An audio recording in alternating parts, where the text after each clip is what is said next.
When I was a kid, my mom was telling me about these amazing stories of a guy who was really brave to fight a giant, to a guy who was really brave to stood against in front of power and said, "I'm not gonna worship you. I rather prefer to be in the lion's mouth."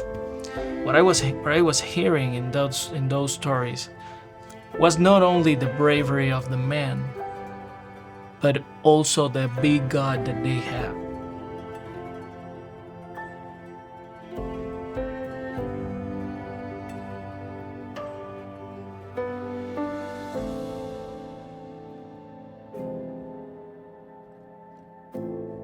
I was investigating about persecution of Christians.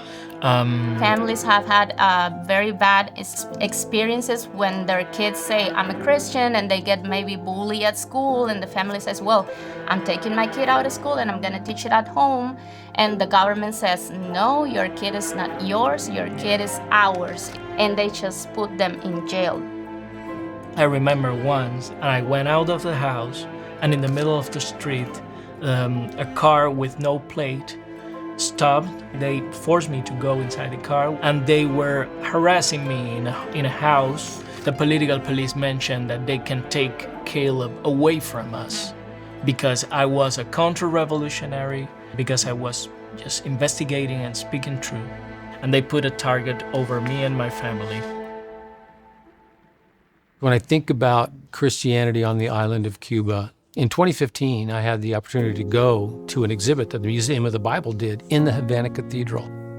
My father was born in Cuba, and so we have those Cuban roots, and I was able to sit in the back of that church at this exhibition and watch hundreds and hundreds of people come through. And so many older people brought their grandkids and said, Esto es el libro. This is the book that I told you about. There hadn't been a Bible on the island for 55 years. And they were weeping and they were saying, this was the book that I told you about. This is the book that led to freedom. This is the book that told us about Jesus. These are all the things I've been trying to tell you.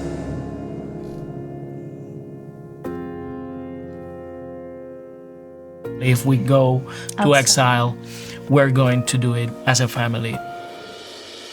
It's all Havana. The architecture is all Havana.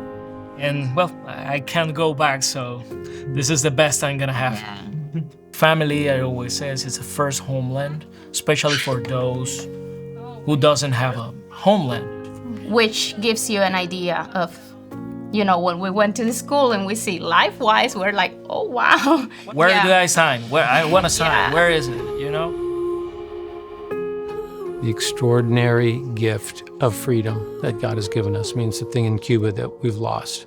I look out at the Capitol every day. It's right across the street, and the statue on top of the Capitol building is Lady Freedom. And it's the freedom that God's given us to choose. And to me, when the government intervenes to say, no, you can't choose, right? This book is taboo, or this teaching is taboo. We're not truly educating. And so that's where I see the opportunity for LifeWise. No one twists your arm and says you must jump on the red bus, right? People, and especially ask the children, ask the parents, see if they're not flourishing, see if they don't love the outcome.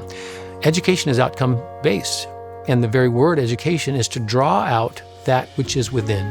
What LifeWise believes is that there is something within every child to be drawn out of their spirit, because they're more than just flesh. They have a spirit within them. So if an education doesn't get at that part, it's missing the fullness of education. You're not drawing that part out of a child. LifeWise does that. When you're a migrant, I think you tell yourself, okay, you are going to a place where you're gonna meet good people and you're gonna make some friends, but it's never gonna be like family. And you have to manage. And if if your kid gets sick and you have a job, you say, well, I don't know what I'm gonna do. We prayed a lot, and we said, this is for good. We have to try to see how it goes. And the most incredible thing happened. We found a family again here. Not blood family, but church family. And it's been amazing. ¿Quieres decirlo? El que tú te sabes sobre toda cosa. Sobre toda cosa guarda tu corazón, porque de él mana la vida. Very good.